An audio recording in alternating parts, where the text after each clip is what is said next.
Méditation du 3 avril, magnificence. Vous ferez pour ton frère Aaron des vêtements sacrés magnifiques. Exode 28, le verset 2 dans la version Parole de vie.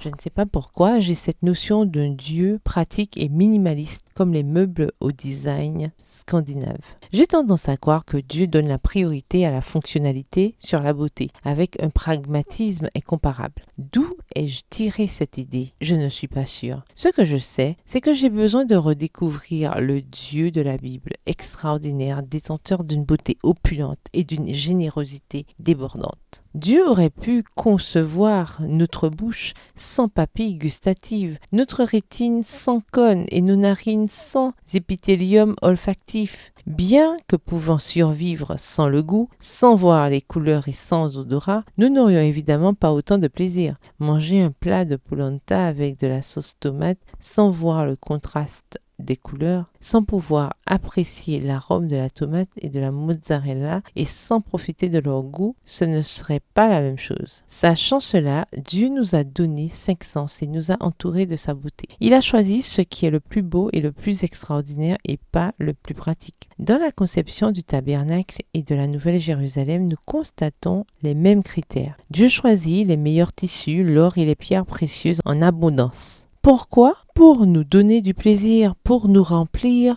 de bénédictions jusqu'à la surabondance. Comme nous pensons que Dieu est sévère et frugal, nous croyons qu'il attend de nous que nous choisissions le plus pratique. Pas le travail que nous voulons réellement faire ou les rêves que nous voulons véritablement atteindre, mais l'option la plus fonctionnelle. Cependant, quand nous choisissons constamment ce qui est pratique et prudent, la passion et le désir s'éteignent, écrit Shelley Miller dans l'un de ses articles. Avec le temps, ceci fait qu'une partie de votre personnalité reste latente. Dieu n'est pas uniquement pratique, il est majestueux, opulent et aussi extravagant, ajoute-t-elle. Un matin, tandis que j'écoutais un de mes programmes favoris à la radio, la présentatrice a raconté comment Dieu l'avait conduite à renoncer à son travail pour écrire un livre. Et elle a expliqué que le plus difficile avait été d'affronter le qu'en dira-t-on en sachant que sa décision serait jugée peu pragmatique et imprudente. Cependant, elle a obéi et Dieu l'a bénie en lui donnant un nouveau ministère, démontrant ainsi sa générosité exubérante. Prière, Seigneur, parfois je censure mes prières, mes rêves, mes désirs,